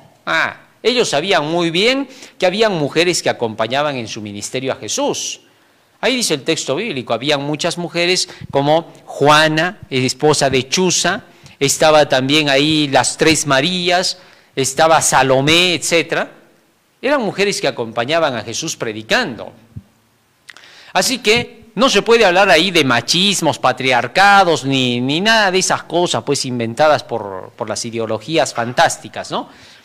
Entonces, ¿qué pasaba? Estas mujeres fueron a comunicar, pero los dirigentes nuevos, los apóstoles, los que iban a ser ahora, los que iban a llevar el evangelio al mundo, no les creyeron, porque simplemente eran representación de laicos. Así es como se tenía, la mujer era representada como los laicos, la iglesia, y el hombre era representado como el símbolo de la dirigencia de la iglesia. Y entonces, ¿qué pasó? No les creyeron, porque simplemente eran laicos que estaban anunciando el mensaje. Esto es una advertencia para nosotros, para que no cometamos los mismos errores. Muchos dirigentes hay en nuestra iglesia que cuando ven que hay laicos que están predicando la profecía, anunciando el mensaje, los quieren rebajar y los quieren disminuir. Y quieren hacer pensar diciendo, ¿qué les van a enseñar estos laicos si ni preparación teológica tienen? ¿Qué cosa les van a enseñar? Se equivocan, porque estos laicos conocían más que los mismos que eran los dirigentes. Si te das cuenta en esto, estas mujeres habían visto la tumba vacía, habían visto los ángeles, habían oído el mensaje que ellos les dieron. Y eso hacía que las mujeres conocieran más que los discípulos que estaban ahí escondidos. ¿Solo por qué? Porque a ellas se les comunicó la palabra.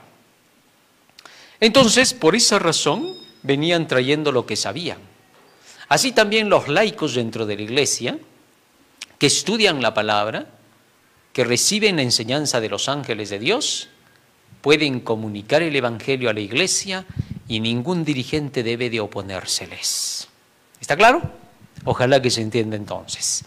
Así pues entonces, por el testimonio de las mujeres, los discípulos, al no creer, fueron a buscar por ellos mismos. Y cuando fueron Pedro y Juan, que fueron los primeros de los hombres que corrieron, y Juan llegó primero, encontró la tumba vacía, y Pedro vio la tumba vacía, y entonces salieron ahora sabiendo que había resucitado el Maestro.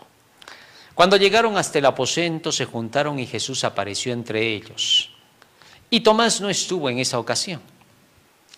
Así que Jesús les dijo que él era el Cristo, comió con ellos, les dijo: yo no soy un fantasma, porque un fantasma no puede comer, lo que significa que Jesús resucitó en cuerpo y estaba comiendo, comió pescado, comió miel, pan. Y luego de eso, una semana después, Tomás había dicho: si yo no lo veo, no creo. Tengo que tocar su costado y sus manos para saber que él vive. Y entonces Jesús entró, los encontró y a Tomás le dijo: Tomás, ven, pon tu mano en mi costado, mete tus dedos en mis manos y cree, no seas incrédulo. ¿Por qué lo reprendió así? Bueno, porque si no había que creer el testimonio de sus hermanos ahora, de los demás discípulos, de las mujeres que estaban testificando de lo que habían visto a Jesús, entonces la predicación no valdría para nada. Si hay que tener que ver a Jesús por uno mismo para creer, si uno tiene que esperar a que por uno solito tenga que encontrar, ¿para qué estarían entonces los demás? Jesús se enojó por eso con Tomás. No le gustó su reacción. Y le dijo: Tomás, porque me has visto, has creído. Felices los que no ven pero creen. ¿Por qué? Porque nosotros cuando vamos predicando el Evangelio, vamos presentando las evidencias de la Biblia. Es todo lo que tenemos que hablar para Jesús. Pero si no nos creen con la ley y los profetas, ¿de qué manera nos van a creer? Es la importancia de la predicación. No podemos hacer de lado a personas que nos predican el Evangelio, que no tienen una credencial. Un día escuchaba un pastor que decía: ¿tienes credencial tú para predicar? Y el otro hermano le decía: aquí está mostrando la Biblia, este es mi credencial. No, pues ¿qué estás hablando? No está tu permiso, con tu sello. Como que un papel va a costar más que la palabra de Dios. Un simple papel que aguanta cualquier cosa. El que un papelito, una licencia esté firmada por un superior, no acredita nada de la verdad. ¿Por qué? Puede haber un pastor que viene con su licencia firmada, reconocida por la Asociación General de la Iglesia. Y sin embargo, ese pastor puede estar predicando mentiras y falsedades, declarando incluso que el sábado no es el sello de Dios. Esa firma que tiene en su licencia simplemente está aguantada por el papel, pero no sirve para nada. No acredita nada. Es un falso profeta, un falso mensajero. Así la licencia no te acredita nada, ni en un ápice. Lo que te acredita es el Evangelio, la palabra, la verdad. De aquí en adelante, por este testimonio de Tomás, debemos aprender una cosa: hay que creer solo porque la palabra de Dios lo dice. Y vamos ahora a la última parte. Vamos avanzando. Jueves, septiembre 26, vayan por todo el mundo.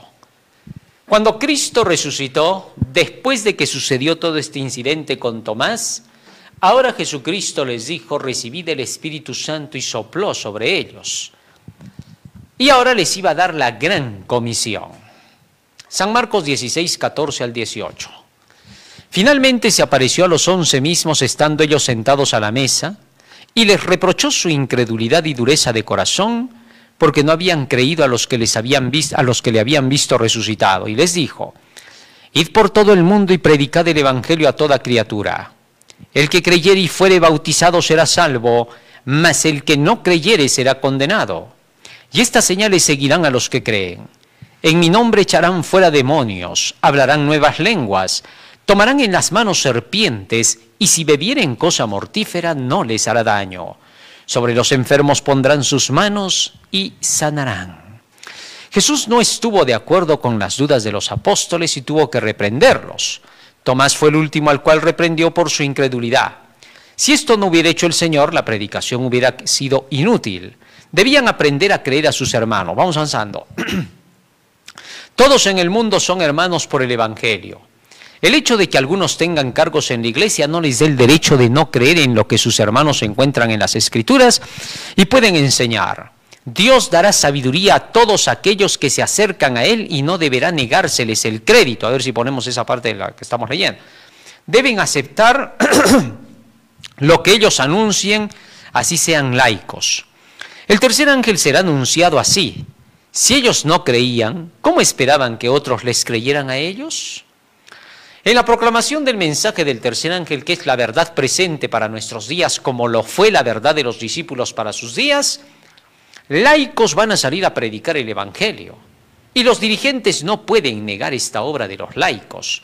No pueden decir no les crean. ¿Por qué? Porque cuando ellos vayan a predicar, otros dirigentes de otras iglesias dirán de ellos no les crean. ¿Van a hacer lo mismo que hacen las iglesias apóstatas? No tiene sentido. No pueden repetir los mismos hechos. No puedes tú decir, no creas, y tú querer que te crean a ti. No, aquí hay que probar con la ley y los profetas. Con el escrito está. Es lo único, la única prueba de que llevas la verdad. Nadie se va a salvar por creer en los dirigentes. Nadie se va a salvar por creer en la institución de la iglesia. Nadie se va a salvar por creer en una institución del Estado. Así dice Jehová, no puede estar nunca por debajo de las órdenes de ninguna institución. Si un hermano viene predicando de acuerdo con la ley y los profetas, es decir, de acuerdo con la verdad presente, el mensaje del tercer ángel, es suficiente para creerle. Si tú estás lleno de prejuicio diciendo, es que me han dicho así de él, es que me han dicho asá de él, y por eso rechazas el mensaje, perderás tu alma. Porque Jesús cuando venga no te va a decir quién era el que te predicaba. No te va a preguntar eso. Solo te va a decir una cosa. ¿Escuchaste que era de la Biblia lo que te decía? Sí, ya. ¿Creíste? ¿Obedeciste eso? Nada más, por eso te vas a salvar. Otra cosa no te lleva al cielo. Tú tienes que aprender a creer por el testimonio de la verdad. Porque si vas a esperar que un ángel te venga a predicar el Evangelio, ese día nunca va a llegar. Si estás esperando que el mismo Jesús te venga a predicar el Evangelio, ese día nunca va a llegar. Todo lo que tienes que hacer es creer por el escrito está, venga por quien venga la verdad. Recuerdo que en una ocasión, cuando estábamos haciendo El Misionero en la iglesia, esa revistita del misionero, se contaba la historia de un hermano que había apostatado. Un hermano que se había ido de la iglesia, ¿no? Y este hermano había apostatado y se había ido al mundo. Pero cuando se fue de su ciudad, se fue a trabajar a un pueblito. Y cuando llegó a ese pueblito, se encontró con otros de otras religiones. Y comenzaron a hablar, y este hermano, como había conocido el Evangelio Adventista, comenzó pues a discutir con ellos, y mientras discutía, le encantó defender la verdad, porque a pesar de que se había ido de la iglesia y había apostatado, al defender la verdad nació el celo otra vez en él. Increíblemente este hermanito, fuera de la iglesia, olvidado de todos, mundano ya, de pronto predica y convierte a varios. Y gracias a su obra se bautizaron varios y él mismo fue rescatado. ¿Qué cosa te indica eso? Si esta gente a quien él estaba predicando hubiera conocido lo que le pasó al hermano y cómo había apostatado, de prejuicio no lo hubieran aceptado. Si hubiera habido un pastor en esa zona y hubiera dicho, no le crean porque este es un apóstata, está fuera de la iglesia, entonces toda esa gente se hubiera perdido. Los prejuicios malogran. Si en el caso de un hermano que había llegado a ese punto de apostasía, Dios aceptó su obra ministerial, ¿cuánto más de aquellos que están llevando el tercer ángel, que no han abandonado la organización, no han salido del camino, están dentro de los principios de la iglesia y solamente le caen mal a los dirigentes de hoy? Por su envidia que tienen, pues, como en todos los tiempos, la naturaleza carnal y pecaminosa que les nace, ¿no? ¿Cuánto más creer a un hermano, a una hermana que está comunicando hoy el tercer ángel de la verdad presente? No debemos cerrar la puerta, venga por quien venga la verdad, debemos creerla. Ojalá se pueda entender pues eso, ¿no? De esa forma entonces es que se lleve el evangelio. Y si nosotros queremos que otros nos escuchen, también debemos aprender a escuchar a los demás.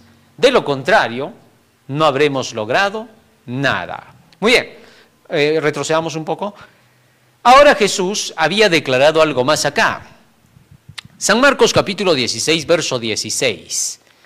Había un punto clave que no debemos olvidar. San Marcos 16, 16. El que creyere y fuere bautizado será salvo, mas el que no creyere será condenado. Ahora Jesucristo estaba dando las bases. Antes de que una persona sea bautizada, primero debe creer en el Evangelio. El que creyere primero el Evangelio, el mensaje de los tres ángeles, lo vamos a decir así. Aquel que escucha el mensaje de los tres ángeles, temed a Dios, dadle gloria, salid de Babilonia, la bestia, su imagen, su marca, y fuere bautizado será salvo. Mas aquel que no cree esos tres ángeles, aunque se bautice con una predicación que le ha encantado, pero no habla de los tres ángeles, será condenado, no se salva. Así de sencillo. Si tú eres un adventista que no ha escuchado los mensajes de los tres ángeles y solo te has bautizado porque has escuchado por ahí a alguien que te predicó, que te hizo llorar un rato, y por eso fuiste a las aguas del bautismo, todavía tu salvación no está asegurada, hermano. Todavía sigues tan perdido como el pecador común del mundo. Necesitas recibir los tres ángeles.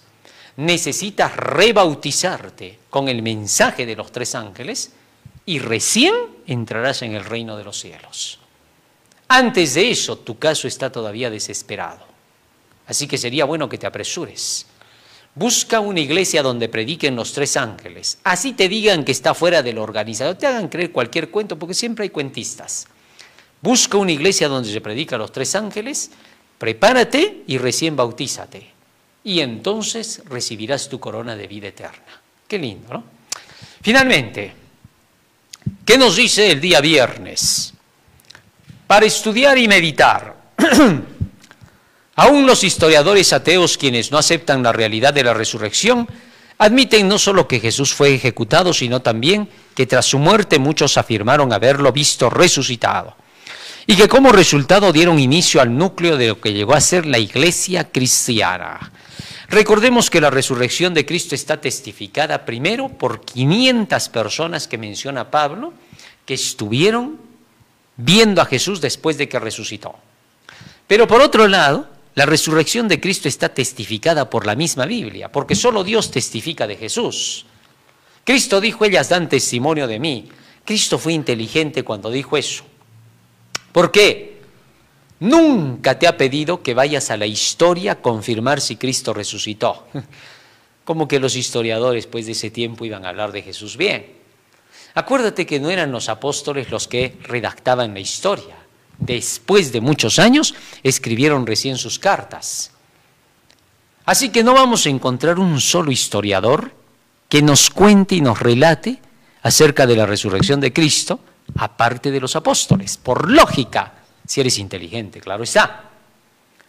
Ahora, como las Escrituras son las que testifican de Jesús, la única fuente que tenemos para que nos diga que Cristo sería crucificado y resucitaría es la misma Biblia. El Salmo 22 es demasiado claro.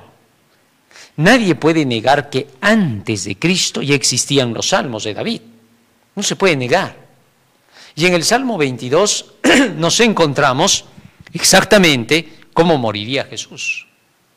Dice, horadaron mis manos y mis pies, contar puedo todos mis huesos, repartieron entre sí mis vestidos, les echaron suertes. Todos esos acontecimientos se cumplieron con exactitud. Las profecías de Daniel se cumplieron con exactitud a los 3 años y medio. Así que la Biblia testifica con claridad acerca de la muerte y resurrección de Jesús. Así los historiadores nos dijeran que Jesús resucitó, que nos cuenten del Cristo histórico, nadie creería en el cristianismo. ¿Comprendes eso? Mira, si la historia universal nos hablara de Jesús, nos contara de sus milagros y nos dijera que murió y resucitó, nadie sería cristiano. No serviría para nada. No valdría. ¿Sabes por qué? Porque nunca dirían los historiadores que era el Hijo de Dios. Simplemente hubieran contado como una historia de Hércules, como una historia de Aquiles. Nada más. Así que no nos importa lo que los historiadores digan. No vale para nada, no sirve para nada. Si lo han hecho, felices por ellos, pero no nos importa. Todos los cristianos que son cristianos a nivel mundial, nunca les va a importar si la historia confirma la existencia de Jesús. No nos va ni nos viene. ¿Por qué? Porque jamás le creemos a todo lo que diga un historiador si no tiene base en lo que dice la Biblia. Hay historiadores que han escrito lo que les ha dado su gana. Tenemos que ser sinceros, hay que decir la verdad. Muchos historiadores han declarado mentiras y engaños. Profesores, maestros a través de todos los tiempos han mentido y han engañado. No todo lo que ha sido escrito es creíble. Hoy mismo, instituciones que llaman del saber, universidades, colegios tecnológicos, son puras mentiras y engaños, son puras trampas. Son unos mentirosos. Les pagan solo por repetir lo que hace 20 años decían. Ahí pregúntales a los viejitos que estudian igualito, lo mismo de siempre. Lo siento por ellos, cosa de ellos. Pero yo voy a la prueba real. Con que la Biblia proféticamente te muestre quién era Jesús, es más que suficiente, demasiado todavía. ¿Por qué? Porque el Antiguo Testamento, conocido como el Torá, el Tanaj, como le quieran llamar, pues tiene sus nombres, ¿no? Está bien.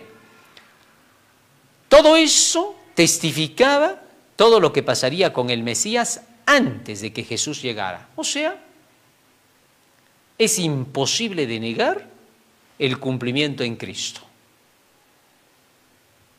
La existencia de Jesús solo debe ser probada por la Biblia. No nos importa si Flavio Josefo y todos los demás hablaron de él o no. Si hablaron, muy bien. Si no hablaron, igual nos da. Eso no prueba nada en absoluto. Si la Biblia habló, si la Biblia testificó, eso es todo. El fanatismo reinará en estos últimos días. Cientos de fanáticos se levantarán y dirán, si no hay historia no creo. Allá los fanáticos. No tenemos problema con ellos, siempre han habido. Gente que no tiene nada de base, no tiene sentido, sus cabezas no razonan, siempre ha habido. Pero a los inteligentes les es suficiente la Biblia, porque la Biblia sola testifica de quién era Jesucristo. Por eso Jesús dijo en San Juan 5:39, ellas dan testimonio de mí. Nunca dijo, los historiadores testifican por mí. Que te quede claro eso, hermano. Ojalá lleguemos a ese punto donde finalmente, escúchalo bien, y esto para que lo tengas en claro. En los últimos días de la historia, iba a haber un gran despertar mundial. La conciencia mundial se iba a despertar. Una conciencia que se iba a correr por toda la tierra. La humanidad entera iba a entrar en un estado superior, donde sus mentes se iban a abrir. ¿Por qué? Porque la Biblia iba a ser predicada a toda la tierra. Satanás quiere falsificar eso. Y Satanás dice que se está despertando la conciencia por las historietas del humanismo, por las historietas de la nueva era, por las historietas de los filósofos, por los cuentos y los chistes de los grandes llamados filósofos, de esas mentiras, de eso que no tiene pies ni cabeza, y que van a haber muchos que no despertarán a la realidad, pero le llamarán un gran despertar a su mentira. Así que ten cuidado. Habrá un gran despertar mundial por solo la Biblia. Cuando la gente llegue a entender que la Biblia es la que tiene toda la verdad, habrá un gran despertar. No lo van a gozar todos, pero lo van a gozar quienes lean ese libro. La Biblia nos relata que para los últimos días, desde reyes, príncipes, gobernantes, gente intelectual, despertarán con la Biblia. Esa gente encontrará que la Biblia lo era todo. Ese grupo que lo encuentre serán los que participarán del nuevo mundo, del nuevo sistema que se va a implantar por Jesucristo y que van a ser inmortales, van a encontrar por completo el elixir de la vida, van a descubrir la inmortalidad completa, va a ser su premio. Cuando hayan agarrado este libro, descubrirán que la inmortalidad era real, que la inmortalidad no era mera religión, no era mera creencia, sino conocimiento de la verdad. Ese será el gran despertar, de ningún tercer ojo, sino de los dos que tenía siempre, porque ahí es donde vas a tener el despertar. Solo vas a alumbrar los ojos de tu entendimiento. Ojalá que podamos entender eso. Vamos a pedirle a Jesús que Él nos ayude a que todo esto que hemos aprendido quede grabado en nuestra mente y corazón. Vamos a ponernos de rodillas, vamos a orar. Bondadoso Padre que moras en los cielos, estamos agradecidos a Ti por las palabras que nos has brindado. Te rogamos que queden atesoradas en nuestra mente y corazón para que sean el motor que impulse nuestras acciones.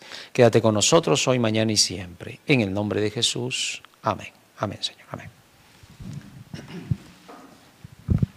Muy bien, queridos hermanos, hoy hemos aprendido un hermoso tema más. No te olvides que estamos en las redes, no te olvides que hay que compartir, que hay que darle like a la página para que podamos terminar esta obra. Estamos también a través de Patreon y Yape para que puedas dar tus donativos y se pueda terminar esta obra lo más pronto posible. Acuérdate que solo los fieles serán los que den en estos últimos días para que se acabe la obra. No habrán otros que lo den porque solo los fieles terminarán esta obra. Que Dios nos ayude y nos bendiga. Síguenos por DRC Noticiero, DarioRa.com. Que el Señor te bendiga. Amén.